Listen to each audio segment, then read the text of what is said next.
بسم اللہ الرحمن الرحیم۔ السلام علیکم۔ اردو کہانی گھر میں خوش آمدید۔ آج کی میری یہ ویڈیو کسی کی زندگی سے متعلق ایک سچی اور سبق آموز کہانی ہے۔ ویڈیو دیکھنے سے پہلے میرے یوٹیوب چینل اردو کہانی گھر کو سبسکرائب کریں اور بیل نوٹیفیکیشن کو آن کریں تاکہ ہماری ہر آنے والی ویڈیو آپ تک پہنچ سکے۔ تو چلتے ہیں آج کی کہانی کی طرف۔ آج سے تقریباً 20 سال پہلے کی بات ہے کہ ہمارے گاؤں سے شہر جانے والی سڑک کچی تھی۔ کچی سڑک کی وجہ سے آنے جانے کے لیے گاؤں والوں کو بڑی تکلیف کا سامنا کرنا پڑتا تھا۔ ظاہر ہے سڑک کچی تھی تو آمد و رفت کے لیے گاڑیاں بھی نہیں آ سکتی تھیں، لہٰذا لوگ بیل گاڑی یا تانگے پر شہر جایا کرتے تھے۔ سواری کے لیے زیادہ تر تانگے تھے۔ سامان وغیرہ جیسے اناج، کھاد وغیرہ لانا یا شہر لے جانا پڑتا تو بیل گاڑی پر لاتے تھے۔ شفیع بھائی کی بھی بیل گاڑی تھی جسے چلا کر وہ اپنا گزر بسر کرتے تھے۔ ان کے 2 طاقتور اور خوبصورت بیل تھے۔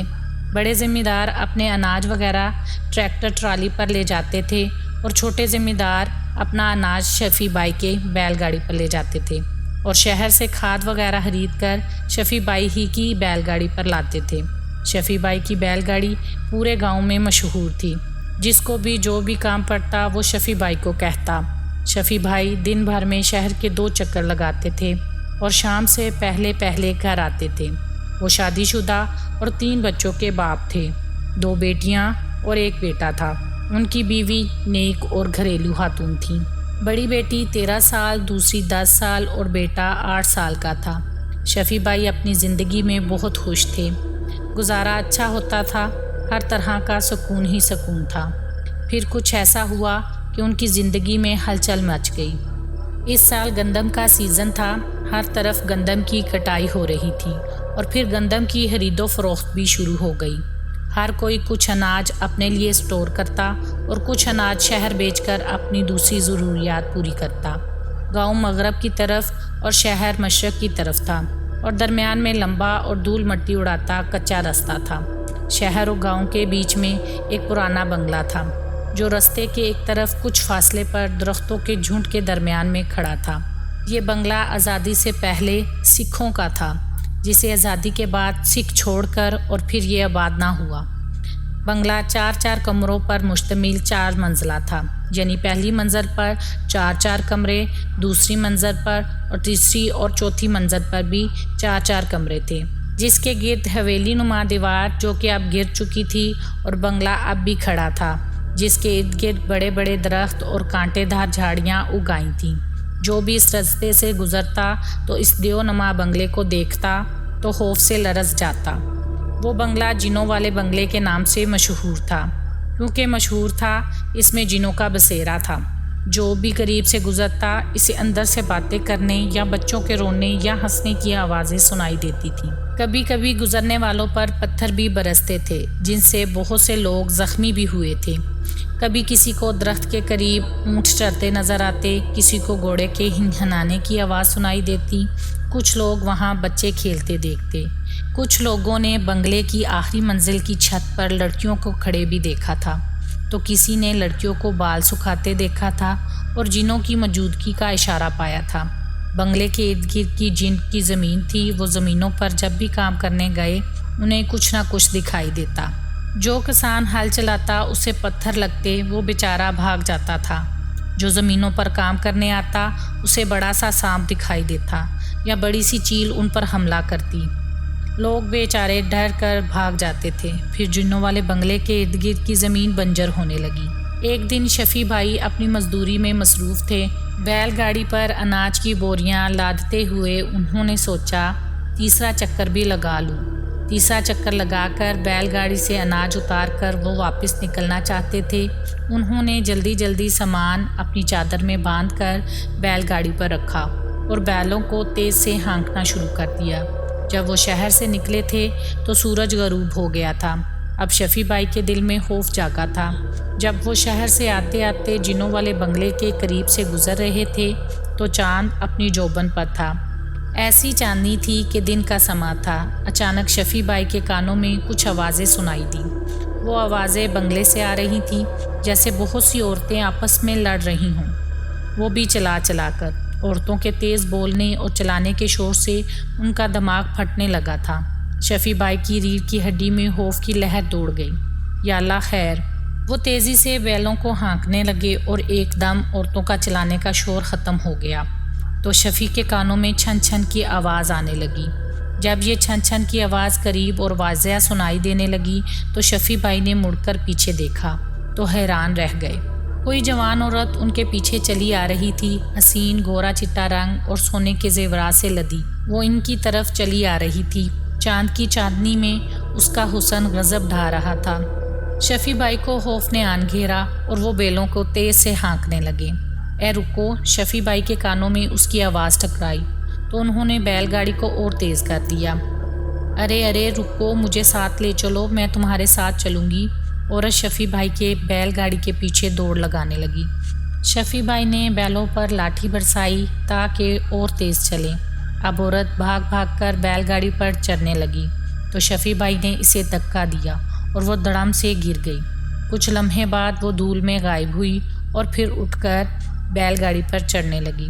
شفیع بھائی نے پھر دھکا دیا، وہ پھر گر پڑی اور پھر اٹھ کر بیل گاڑی پر چڑھنے لگی۔ جب وہ چڑھتی تو شفیع بھائی ایک ہاتھ سے بیلوں کی رسی تھامے دوسرے ہاتھ سے اسے دھکا دے کر گراتے رہے۔ بیل بھی پوری قوت سے دوڑ رہے تھے۔ آخرکار وہ عورت پیچھے رہ گئی اور شفیع بھائی وہاں سے نکلنے میں کامیاب ہو گئے۔ انہوں نے گھر پہنچ کر دم لیا۔ گھر آتے ہی بیلوں کو گاڑی سے کھول دیا۔ بیل بھی تیزی سے دوڑنے کی وجہ سے ہانپ رہے تھے۔ شفیع بھائی بیلوں کو باندھ کر بیوی سے کہا، گاڑی پر چادر میں باندھا ہوا سودا سلف پڑا ہے، اسے اٹھا لو۔ جب بیوی گاڑی سے سامان اٹھانے لگی تو کیا دیکھتی ہے کہ سامان کے پاس ایک ہار پڑا تھا۔ وہ شفیع بھائی سے کہنے لگی، یہ ہار کس کا ہے؟ جب شفیع بھائی نے ہار دیکھا تو دنگ رہ گئے۔ ایک بھاری سونے کا ہار تھا جو یقیناً اسی جن عورت کے گلے سے گرا تھا۔ تو شفیع بھائی نے پورا واقعہ اپنی بیوی کو سنا دیا تھا۔ ان کی بیوی کی خوف سے جیسے چیخیں ہی نکل گئیں اور اس نے ہار پرے پھینک دیا، جسے شفیع بھائی نے اٹھا کر اپنے پاس رکھ لیا کہ کل کرم دین چچا کو دکھاؤں گا، وہ جو کہیں گے ویسا کریں گے۔ اور یوں وہ کھانا کھا کر سو گئے۔ تقریباً آدھی رات کو شفیع بھائی چیخ مار کر اٹھ بیٹھے۔ بیوی نے دیکھا تو وہ بے ہوش ہو گئے تھے۔ دوڑ کر پڑوسیوں کو بلایا۔ شفیع بھائی بے ہوش پڑے تھے۔ یہ دیکھ کر سب حیران رہ گئے۔ بیوی نے رو رو کے سب کو جن عورت والا واقعہ سنایا۔ کسی نے کہا کہ کرم دین چچا کو بلا لاؤ۔ فوراً کرم دین چچا کو بلایا گیا اور کرم دین چچا آئے اور کچھ پڑھ کر شفیع بھائی پر پھونک ماری تو شفیع بھائی آنکھیں کھول کر اٹھ بیٹھے۔ کرم دین چچا نے سب کو وہاں سے جانے کو کہا تو سب اپنے اپنے گھروں کو چلے گئے۔ پھر کرم دین چچا نے شفیع بھائی سے پوچھا تو شفیع بھائی نے سارا واقعہ کہہ سنایا۔ پھر کہنے لگے، ابھی میں سویا ہوا تھا کہ ایک عورت میرے جسم کے اوپر چڑھنے لگی۔ میں سیدھا سویا ہوا تھا جیسے میں خواب دیکھ رہا تھا۔ کچھ جاگی اور کچھ سوئی ہوئی ملی جلی کیفیت تھی۔ وہ عورت میرے جسم کے اوپر آ کر سینے کے بل لیٹ گئی، میرے ہونٹوں پر اپنے ہونٹ رکھ دیے تو میں جاگ گیا۔ جب اس کے چہرے کی طرف دیکھا تو اس کی مکروہ شکل کی عورت کے خوفناک چہرے سے میں خوف کھا کر چلا اٹھا اور میں چیخ مار کر بے ہوش ہو گیا۔ چچا کرم دین شفیع کی باتیں سن کر گہری سوچ میں پڑ گئے۔ اب ہر تیسرے چوتھے دن شفیع بھائی کے ساتھ ایسا ہی ہونے لگا تھا کہ آدھی رات کو وہ چیخ مار کر بے ہوش ہو جاتے اور ان کی بیوی کرم دین چچا کو لے آتی۔ وہ اسے دم کرتا تو شفیع بھائی ہوش میں آتا۔ کرم دین چچا وہ ہار بنگلے کے قریب جا کر پھینک آئے تھے۔ پھر بھی شفیع بھائی کی حالت برقرار تھی۔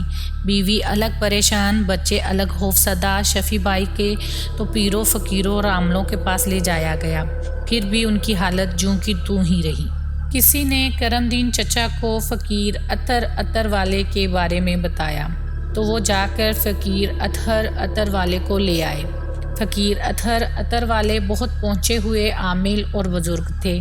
آتے ہی انہوں نے پہلے شفیع بھائی کو پانی دم کر کے دیا اور کچھ لکڑیاں جمع کروائیں اور ان کی لکڑیوں کو آگ لگا دی اور کچھ پڑھنے لگے۔ شفیع بھائی بھی آگ کے قریب دیدے پھاڑ کر بیٹھے ہوئے تھے۔ کرم دین چچا کے ساتھ ساتھ کچھ اور لوگ بھی بیٹھے ہوئے تھے۔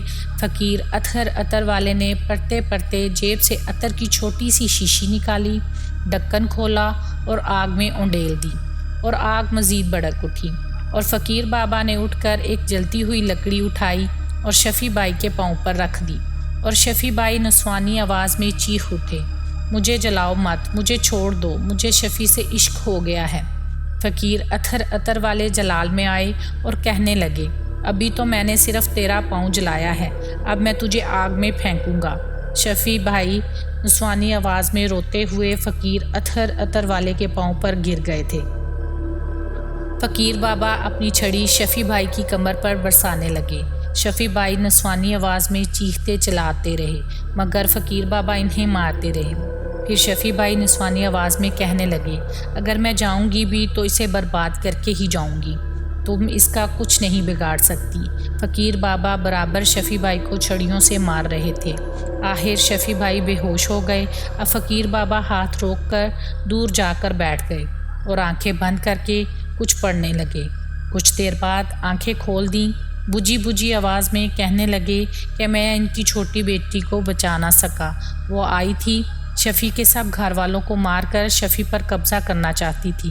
باقیوں کو اللہ کے فضل و کرم سے بچایا گیا، پر وہ پھر بھی اپنا کام کر گئی اور شفیع کی چھوٹی بیٹی کو مار گئی ہے۔ جب بابا نے بات ختم کی تو شفیع کے گھر سے رونے کی آوازیں آنے لگیں۔ سب بھاگ کر وہاں گئے، کیا دیکھتے ہیں کہ شفیع کی چھوٹی بیٹی مر چکی ہے۔ اس کی بیوی رو کر سب کو بتا رہی تھی کہ میری بیٹی ٹھیک ٹھاک تھی کہ اچانک تڑپنے لگی اور رونے لگی کہ ماں مجھے بچاؤ، یہ عورت میرا گلا دبا رہی ہے۔ بس کچھ ہی لمحوں میں اس کی گردن لڑک گئی تھی۔ فقیر عطر والے شفیع کو جن سے جان خلاصی کر دی تھی، جن نے پھر بھی ایک بچی کو مار کر جان چھوڑی تھی۔ رو دو کر شفیع بھائی اور ان کے گھر والوں کو صبر آ ہی گیا۔ جاتے وقت فقیر عطر والے سے گاؤں کے لوگوں نے کہا، سائیں جی اس بنگلے سے بھی تو جنوں کا بسیرا ختم کر دو۔ فقیر سائیں نے کہا، آپ ان کے طرف نہ جاؤ تو وہ کبھی بھی آپ کو تنگ نہیں کریں گے۔ کرم دین چچا نے کہا کہ سائیں شفیع نے تو انہیں تنگ بھی نہ کیا تھا، شفیع تو اپنے راستے سے گزر رہا تھا۔ فقیر نے کہا کہ کرم دین جب شفیع وہاں سے گزر رہا تھا تو اس وقت جنوں کی عورتوں میں لڑائی جھگڑا ہو رہا تھا اور وہ شفیع پر عاشق ہو گئی تھی، اس طرح شفیع اس کے چنگل میں پھنس گیا تھا۔ یہ کہہ کر عطر والے وہاں سے رخصت ہو گئے۔ قائدین، یہ جنوں والا بنگلہ آج بھی وہاں موجود ہے، لوگ آج بھی اس سے خوف کھاتے ہیں۔ کرم دین چچا آج بھی اس دنیا میں نہیں رہے، مگر انہوں نے سب لوگوں کو وہ قرآنی آیتیں یاد کروا دی تھیں جو وہ یہاں سے گزرتے ہوئے اکثر پڑھا کرتے تھے۔ شفیع بھائی بھی اب سکون سے زندگی گزار رہے تھے۔ معلوم نہیں کب جنوں والے بنگلے سے عذاب ختم ہوگا، خدا کے بعد خدا ہی جانے۔